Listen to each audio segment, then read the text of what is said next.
Hola, hola.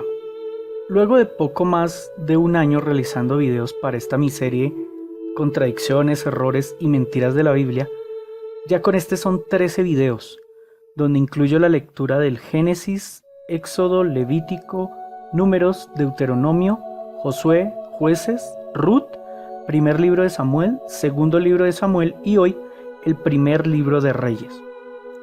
Para quienes llegan a mi canal a través de este video, les cuento que yo sí estoy leyendo la Biblia completa. No estoy brincando entre versículos que me convengan.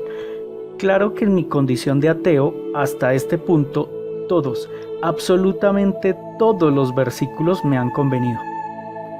Menciono esto porque me gustaría que quienes me controvierten también se tomen la molestia de leer su propia Biblia.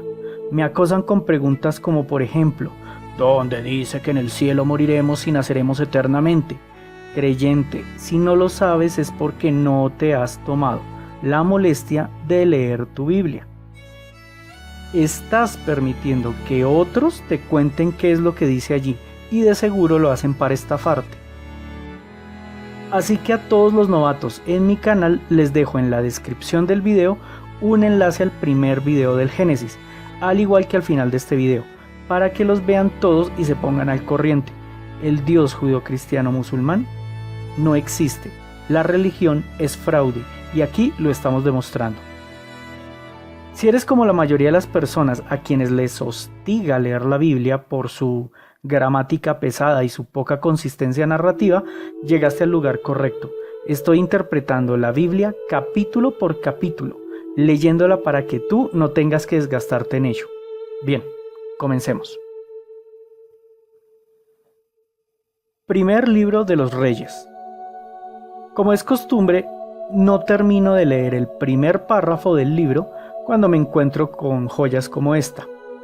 Capítulo 1, versículo 1. Cuando el rey David era viejo y avanzado en días, le cubrían de ropas, pero no se calentaba. Le dijeron, por tanto, sus siervos: busquen para mi señor el rey una joven virgen, para que esté delante del rey y lo abrigue, y duerma a su lado, y entrará en calor mi señor el rey. Y buscaron una joven hermosa por toda la tierra de Israel, y hallaron a Abisac sunamita, y le trajeron al rey. Y la joven era hermosa, y ella abrigaba al rey, y le servía, pero el rey nunca la conoció. A ver, el hombre viejo sufría de frío. ¿Cómo lo solucionaron? Con una joven virgen, que si era joven andaría entre los 13 o 14 años, y debía ser virgen, porque las mujeres son como las cobijas térmicas, una vez se les ha toteado el fusible, pues ya no calientan. Entre más leo la Biblia, más me convenzo que aparte de las contradicciones, errores y mentiras, en el título también debería albergar la palabra incoherencias. Si el problema era calentar a un anciano, ¿qué importa que fuese joven? ¿Qué importa que fuese virgen? ¿Qué importa que fuese bella? ¿Qué importa que fuese mujer? Con 2 ovejas que le hubiesen metido en la cama era suficiente para calentarlo. Si las ovejas son capaces de soportar las heladas de la madrugada con solo su pelaje, aun cuando tienen una temperatura corporal muy similar a la nuestra, metidas en la cama, con el anciano, bajo las cobijas, en un recinto cerrado, hubiesen hecho arder en fiebre a David. Pero no, la opción era meter a una niña desnuda debajo de las cobijas con el anciano. También imagino que quien catalogó a la niña como hermosa fue el mismo anciano, él era el rey. Así que soy el rey, pido una niña que me parezca hermosa para meterla en la cama desnuda conmigo. Pero si me preguntan ¿para qué la quiero? Pues digo que para calentarme, nada más. Los jadeos que se escuchaban era a causa del yoga que solían practicar antes de dormir. Es curioso que sean enfáticos al final del versículo en mencionar que el rey nunca conoció a dicha jovencita, lo que se puede interpretar de varias maneras. Por ejemplo, que nunca le preguntó su nombre. Claro que los creyentes dirán que eso es que nunca tuvieron sexo, a lo que de ser cierto no importa.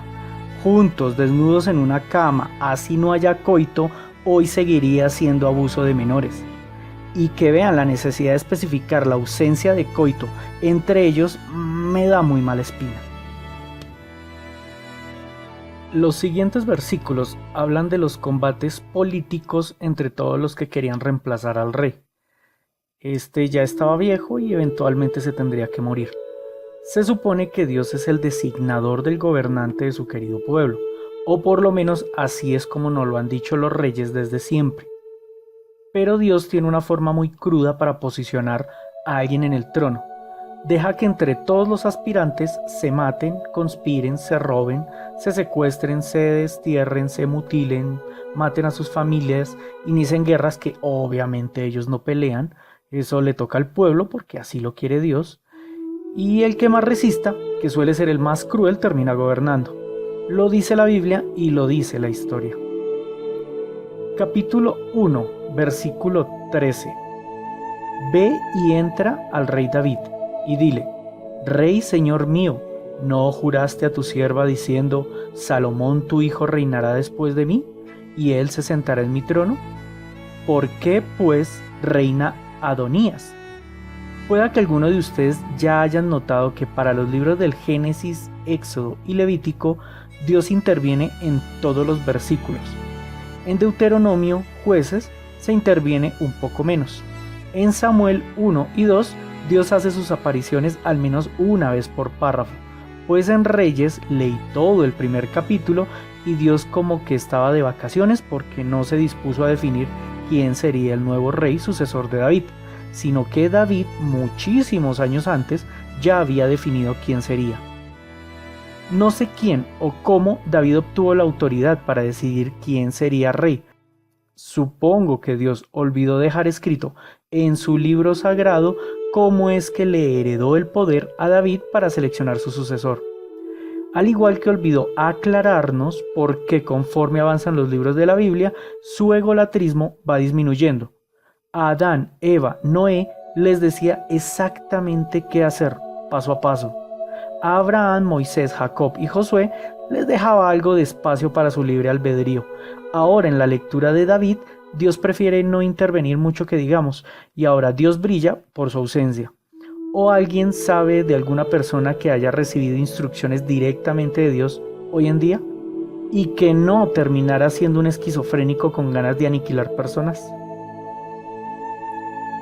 Si Dios todas las mañanas nos dijera qué deberíamos hacer, sería todo muy fácil, pero cada vez que me levanto, los judíos dicen que Dios quiere que haga una cosa. Los musulmanes afirman que lo que Dios quiere que haga es otra cosa. Los cristianos afirman que Dios dejó muy claro qué es lo que quiere que yo haga.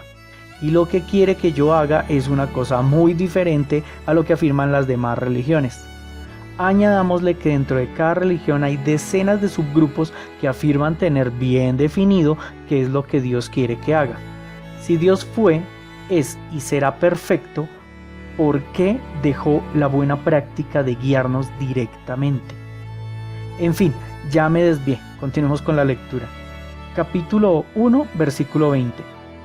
Entre tanto, Rey Señor mío, los ojos de todo Israel están puestos en ti, para que les declares quién se ha de sentar en el trono de mi Señor, el Rey, después de él. Versículo 35. Después iréis vosotros detrás de él, y vendrá y se sentará en mi trono, y él reinará por mí, porque él he escogido para que sea príncipe sobre Israel y sobre Judá. Este versículo es para dejar claro que quien decidió el sucesor al trono no fue otro más que David, que coincidencialmente es uno de sus hijos, y yo en ningún lugar encontré que Dios dijera: el rey que dirigirá a mi amado pueblo será uno de los hijos del rey anterior. Esto lo menciono para que quienes viven en países con monarquías cristianas vigentes evalúen qué tan legítimo podrían ser estos reyes. Capítulo 1, versículo 52. Y Salomón dijo: si él fuere hombre de bien, ni uno de sus cabellos caerá en tierra, mas si se hallara mal en él, morirá. Esto es una flagrante amenaza de muerte, que si la trasladamos a hoy, se le podría considerar incluso un delito. Reiteradamente escucho a los creyentes cristianos afirmar que el Viejo Testamento se escribió como se escribió porque fue escrito en una época diferente, donde la gente era diferente, no tan avanzada socialmente, pero yo me pregunto, ¿quién definió cómo sería la sociedad hace 3000 años? Yo pienso que lo hizo Dios, quien todo lo sabe y todo lo puede. ¿Y quién hizo que la sociedad avanzara como lo ha hecho, para que hoy consideremos aberrantes las actuaciones de muchos de los personajes del Viejo Testamento? Pienso que también lo hizo Dios, quien todo lo sabe y todo lo puede. El asunto que me parece contradictorio es por qué Dios no instauró una sociedad avanzada desde Adán y Eva. ¿Por qué fabricarnos ingenuos y trogloditas para forjar un desarrollo social, cultural y científico con el transcurrir del tiempo?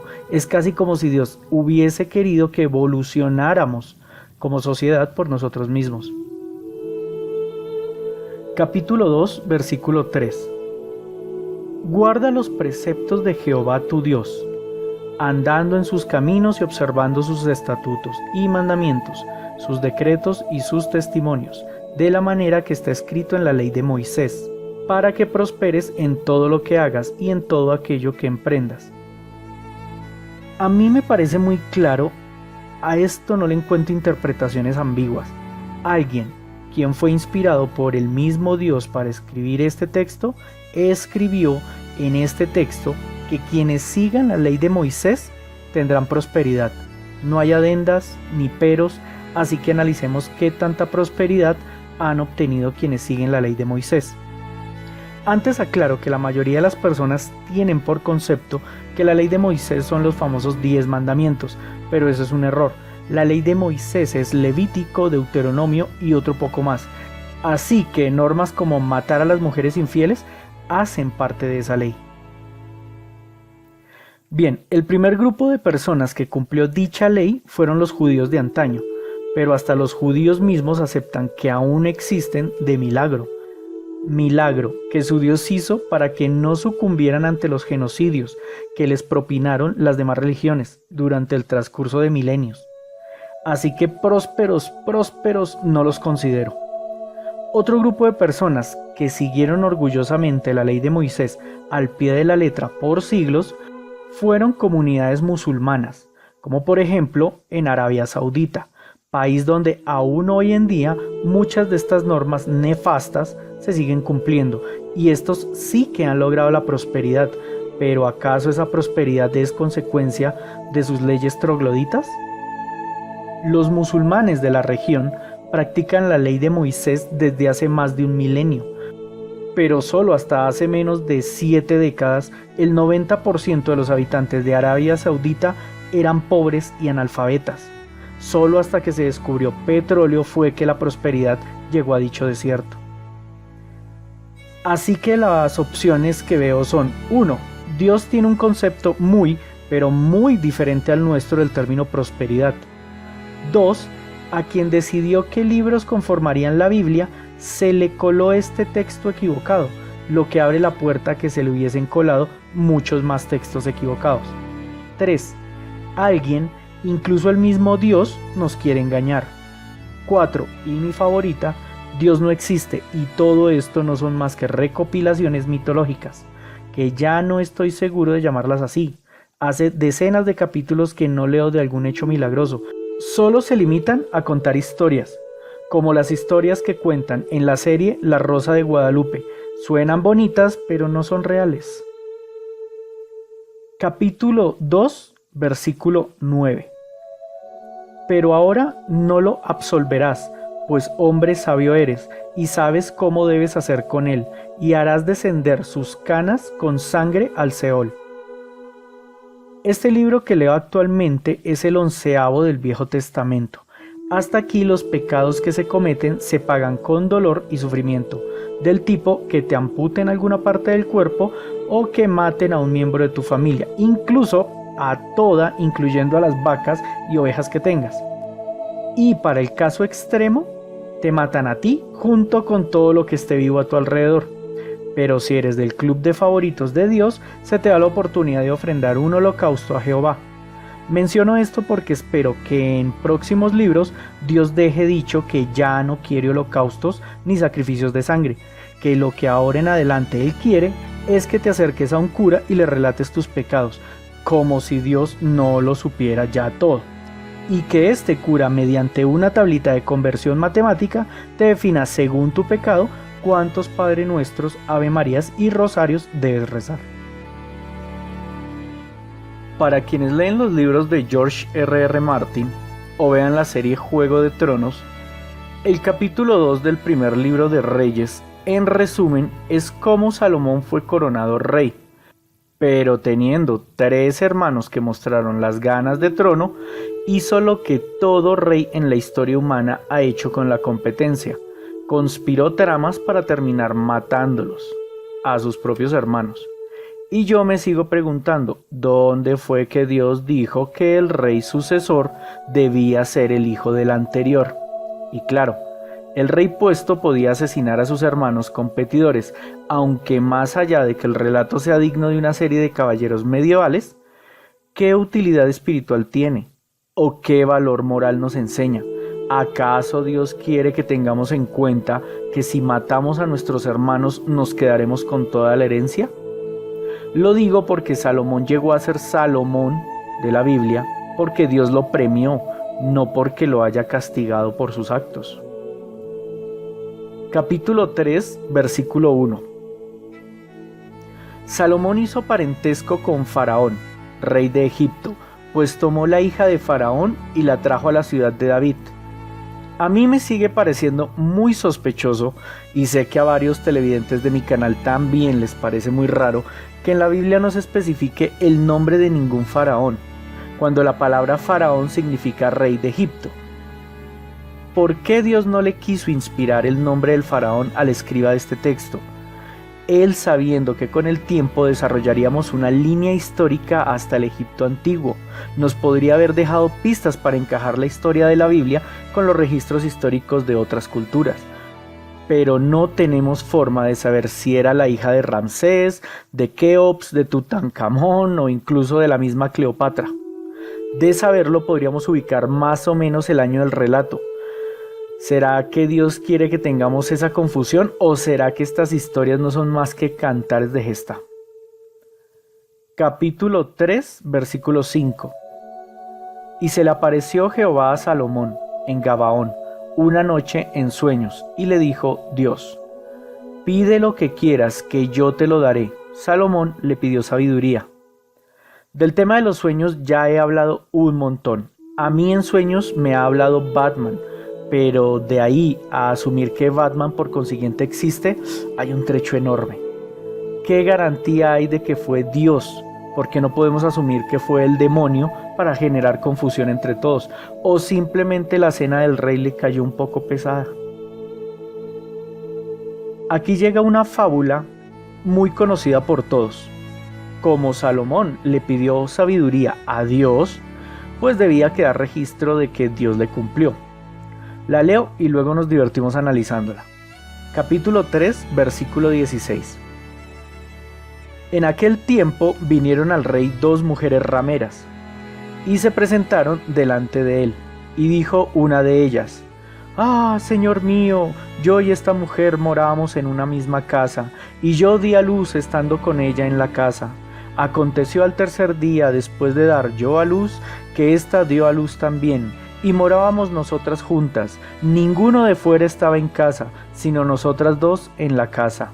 Y una noche el hijo de esta mujer murió, porque ella se acostó sobre él, y se levantó a medianoche y tomó a mi hijo de junto a mí, estando yo tu sierva durmiendo, y lo puso a su lado, y puso al lado mío su hijo muerto. Y cuando yo me levanté de madrugada para dar el pecho a mi hijo, he aquí que estaba muerto, pero lo observé por la mañana y vi que no era mi hijo el que yo había dado a luz. Entonces la otra mujer dijo: no, mi hijo es el que vive y tu hijo es el muerto. Y la otra volvió a decir: no, tu hijo es el muerto y mi hijo es el que vive.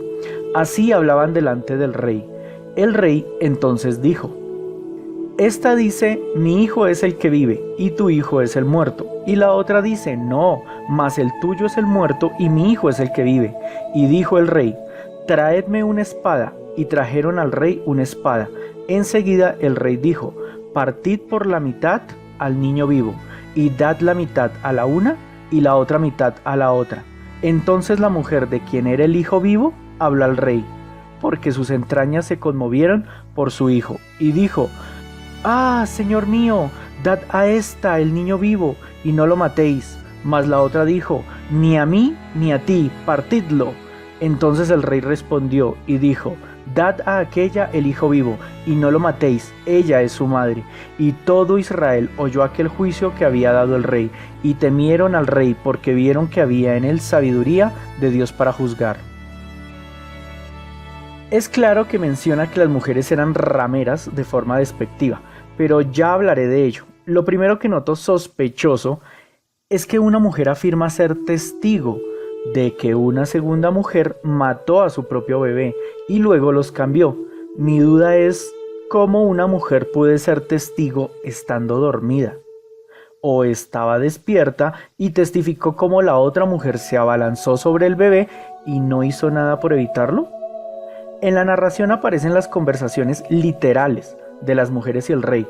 Claro que alguien podría decir que el escriba, quien escribió este capítulo, pudo sin intención modificar un poco el relato, pero eso abre la puerta a que otros relatos también hayan sido modificados, como por ejemplo el diluvio, el éxodo, la crucifixión, los milagros de Jesús o cualquier otro, invalidando al judaísmo, al cristianismo y al islam.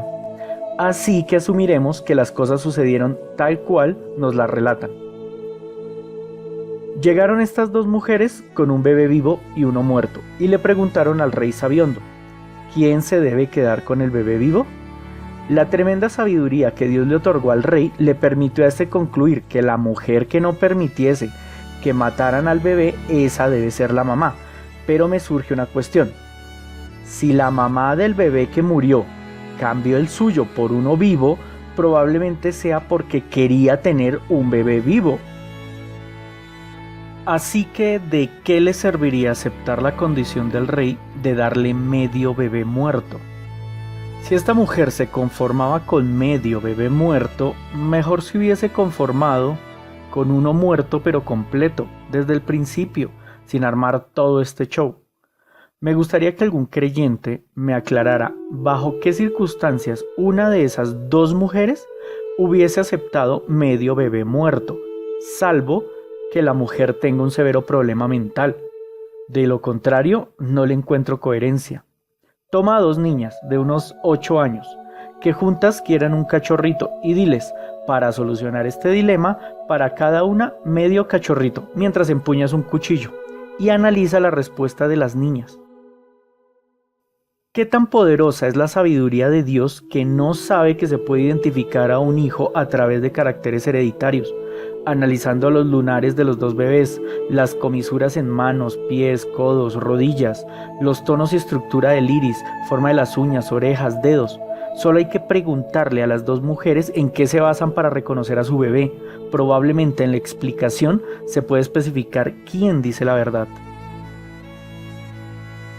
Fue tan grande la sabiduría de Salomón que dejó libre a la mamá filicida, que siendo capaz de permitir la muerte de un bebé por capricho, de seguro podría llegar a matar por capricho a otras personas. Además, fue tan, pero tan sabio que decidió ejercer como juez del pueblo en vez de estructurar una normativa de leyes que otros pudiesen interpretar y aplicar. La verdad me parece una prueba muy tonta de sabiduría. Si Dios planeaba que eso quedara registrado en su libro sagrado, debió usar algo más trascendental, como por ejemplo que Salomón les otorgara el derecho a las mujeres de tener propiedad privada y que éstas a su vez dejaran de ser semovientes. O pudo abolir la esclavitud. Y la mejor de todas, pudo instaurar la democracia como forma de gobierno. Hoy en día no me he enterado de ningún cristiano que condene a la democracia, pero por ninguna parte de la Biblia dice que Dios quiere que vivamos en democracia, aunque en estos textos que estamos leyendo, Dios instauró la monarquía con su bendición. Antes de continuar con la lectura, acabo de tener una iluminación divina, y temo olvidarla. Los accidentes son hechos que ocurren sin la intervención de conciencias. Si una conciencia interviene en un accidente, este ya no es un accidente, viene a ser como un intento de homicidio. Bien, si Dios todo lo sabe, todo lo puede y todo lo creó, en el universo no pueden convivir juntos los accidentes y Dios. Así que si la muerte del bebé fue un accidente, Dios no existe. Pero si Dios existe, es como mínimo cómplice en el asesinato del bebé. Casi se me pasa el último detalle. Al final del capítulo dice que el pueblo le temió a Salomón por ser tan sabio. Pero yo me pregunto, ¿desde cuándo las personas con sabiduría son peligrosas? Como sabias, son ecuánimes, se puede dialogar, razonar y negociar con ellas. A las personas que hay que temerles es a las personas ignorantes con poder, porque con ellas no puedes discutir, no puedes razonar ni puedes negociar. Siempre van a creer que tienen la razón y con el poder te lo impondrán. Solo miren en sus estados, esos políticos que apoyan leyes xenófobas, homófobas o misóginas. Ellos están seguros de que hacen lo correcto y así se les muestren pruebas de su error, ellos se tapan los oídos y continúan, sin realizar el mínimo análisis o estudio al respecto. Otra incoherencia. Capítulo 4, versículo 31. Aún fue más sabio que todos los hombres, y fue conocido entre todas las naciones de alrededor, y compuso 3000 proverbios, y sus cantares fueron 1005. También disertó sobre los árboles, desde el cedro del Líbano hasta el hisopo que nace en la pared. Asimismo disertó sobre los animales, sobre las aves, sobre los reptiles y sobre los peces. Y para oír la sabiduría de Salomón venían de todos los pueblos y de todos los reyes de la tierra, a donde había llegado la fama de su sabiduría. Ahí termina el capítulo. Que de yo ser Dios, y mi sacrosanto libro, yo hubiese dejado consignado aquí todos esos escritos de sabiduría divina.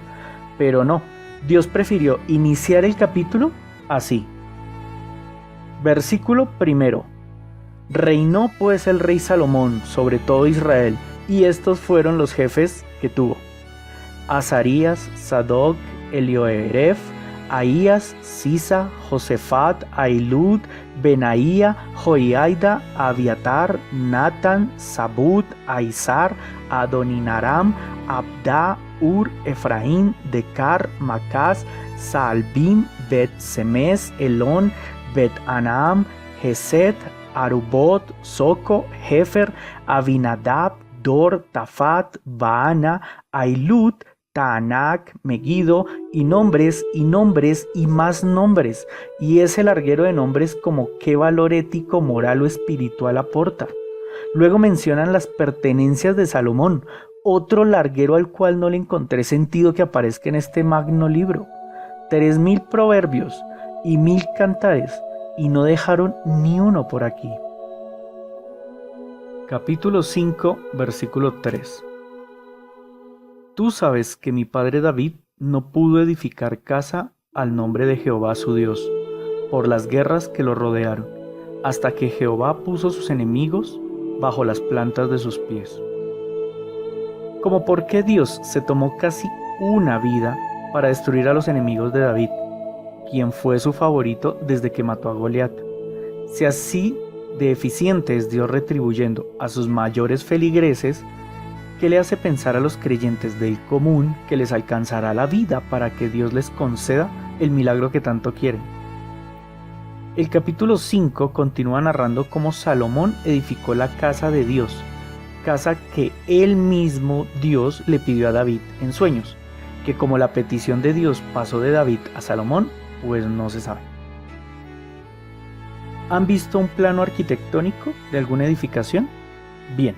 Salomón nos dejó el plano arquitectónico de su famoso templo. Lo único es que en vez de usar líneas para un dibujo, usó palabras para llenar versículos y más versículos inútiles. Así es el capítulo 6 de este libro. Versículo 12. Con relación a esta casa que tú edificas, si anduvieres en mis estatutos e hicieres mis decretos y guardares todos mis mandamientos, andando en ellos, yo cumpliré contigo mi palabra que hablé a David, tu padre, y habitaré en ella en medio de los hijos de Israel, y no dejaré a mi pueblo Israel. Pero ¿no se supone que Dios es omnipresente? ¿Se encuentra en todo lugar al mismo tiempo? Por no mencionar que lo sabe todo, por lo que no necesita estar presente para saber qué ocurre. Y tampoco mencionaré que es omnipotente, o sea, puede ver, oír, sentir, etcétera, todo sin la necesidad de estar presente. Al igual que no mencionaré que su Hijo nos trajo el cuento de que Él está en todos nuestros corazones. ¿Como para qué quería que le construyeran una casa? Dios, creando el universo, se tardó 7 días. Salomón y miles de personas tardaron 7 años construyendo el templo. Llegado a este punto tengo dudas. No sé si catalogar esto como mentira, contradicción, error o otra incoherencia de la Biblia. ¿Tú qué opinas? Déjamelo saber en los comentarios. Capítulo 7, versículo 1. Después edificó Salomón su propia casa en 13 años y la terminó toda. Bien, usar la mano de obra de miles de personas, piedras costosas, oro, bronce, madera tallada, para construir un templo, podría aceptar que es una obra de bien común. Ahora, usar más personas, más oro, más piedras finas, más madera tallada, para construirse una modesta casita que tardó casi el doble de tiempo que le invirtió en el templo, eso a mí me parece narcisismo. Yo de ser Dios me hubiese sentido ofendido, a menos que Salomón hubiese construido dicho templo para justificarse con Israel y poder construir él su mansión lujosa. Al fin y al cabo, quienes sabían del tal templo prometido a Dios eran él y su padre, pero su padre ya estaba muerto. ¿Qué le costaba a Salomón inventarse todo?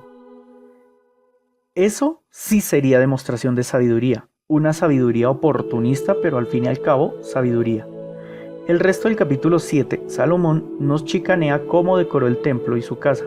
De pronto a alguien le signifique algo saber que encontré 11 menciones de oro, como para qué Dios necesita tanto oro, si para él el oro es como para mí la mugre que tengo debajo de las uñas. Capítulo 8, versículo 10. Y cuando los sacerdotes salieron del santuario, la nube llenó la casa de Jehová, y los sacerdotes no pudieron permanecer para ministrar por causa de la nube, porque la gloria de Jehová había llenado la casa de Jehová. Al momento de meter el arca del pacto, la cual sabemos que era inaccesible para la gente del común, dentro del templo una extraña nube emanó y echó a los sacerdotes. Así que tenemos un templo al cual las personas del común no pueden acceder, el cual contiene un arca que la gente del común no puede abrir, conteniendo las supuestas tablillas con la ley dispuesta por el mismísimo Dios, pero que nadie del común puede leer, ya sea porque eran analfabetas o porque no pueden acceder hasta ella. ¿Es solo impresión mía o esto es un claro fraude? Si Dios quisiera darle leyes a su pueblo, ¿no debería haberlas dejado en un lugar donde todo el que quisiese tuviese acceso? Para el versículo 12 nos dice: Entonces dijo Salomón, Jehová ha dicho que él habitaría en la oscuridad, sitio en el cual Dios habitará para siempre. A mí me parece otra forma de decir, Dios no quiere que nadie entre ahí a molestarlo, ni siquiera la luz. Este tiene que ser el versículo más descarado de toda la Biblia que he leído. Escúchenlo atentamente. Capítulo 8, versículo 25. Ahora pues, Jehová, Dios de Israel, cumple a tu siervo David, mi padre, lo que le prometiste, diciendo: No te faltará varón delante de mí que se siente en el trono de Israel, con tal que tus hijos guarden mi camino y anden delante de mí como tú has andado delante de mí. Ahora pues, oh Jehová, Dios de Israel, cúmplase la palabra que dijiste a tu siervo David, mi padre. Partamos del hecho de que estas palabras Dios solo se las dijo a David, quien ya estaba muerto para este momento. Y lo que dicen es que siempre y cuando Israel cumpla la palabra de Dios, palabra que solo Salomón y una muy pequeña élite conocían, el pueblo de Israel no le faltaría rey, rey que debía ser sí o sí descendiente de David. Susan B. Anthony en el siglo XIX dijo: Desconfío de aquellas personas que saben muy bien lo que Dios quiere que ellos hagan, porque me doy cuenta que siempre coincide con sus propios deseos. El resto del capítulo 8 es una oración de adoctrinamiento. Salomón le dice al pueblo que ahí está el templo con Dios, para que le oren. Si Dios no les cumple sus oraciones es porque Dios los cataloga como pecadores. Salomón olímpicamente se lavó las manos. Los problemas de cada una de las personas del pueblo de Israel debían ser solucionados entre cada uno y Dios. Que entre los dos vean cómo le hacen.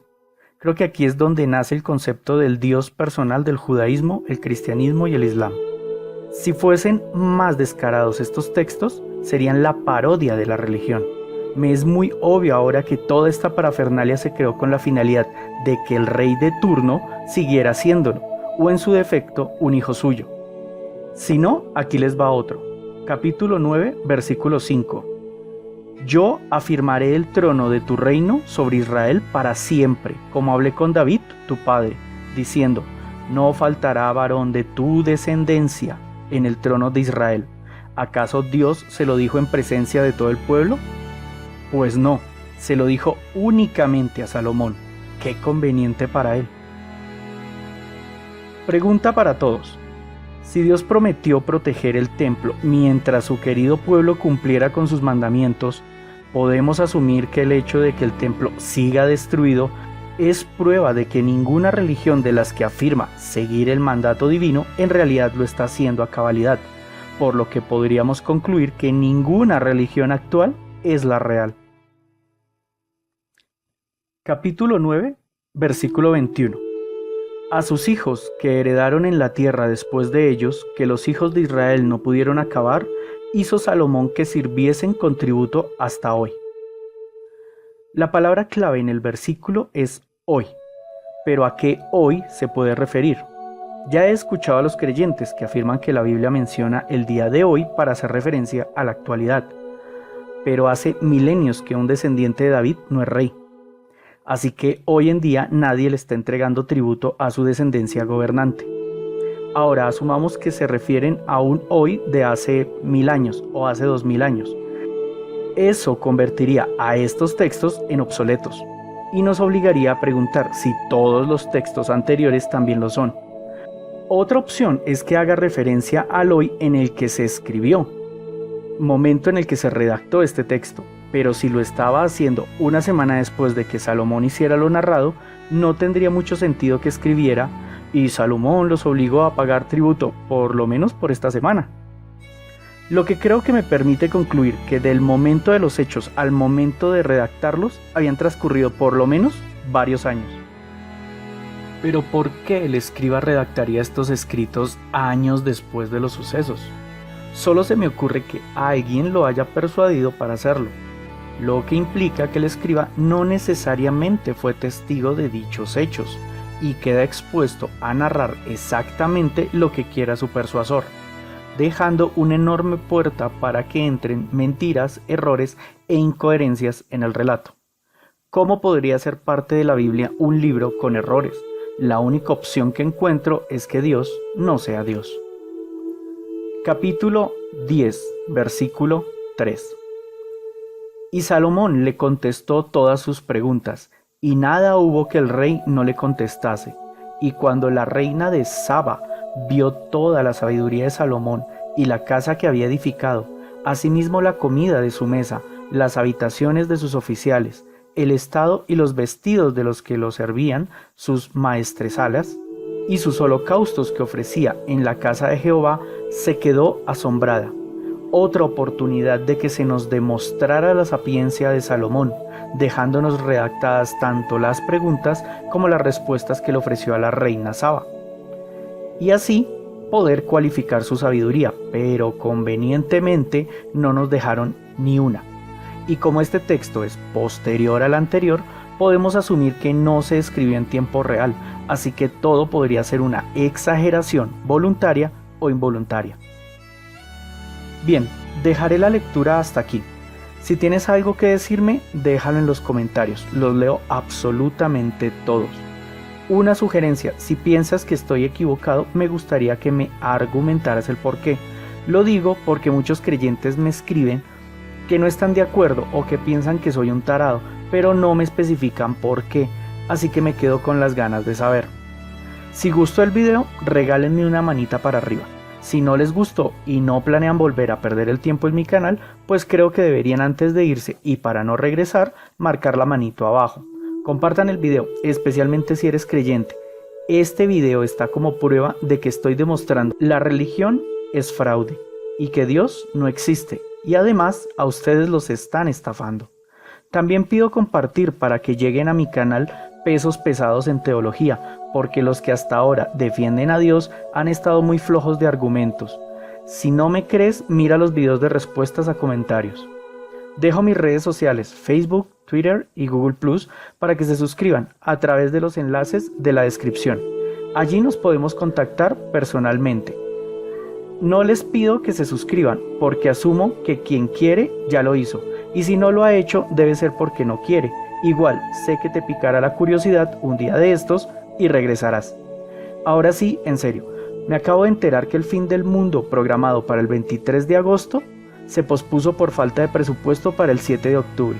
Así que si no alcanzo a subir un nuevo video para ese día, pues nos vemos en el infierno en la fiesta de bienvenida. Gracias a todos los que llegaron hasta aquí y no siendo más, chao chao.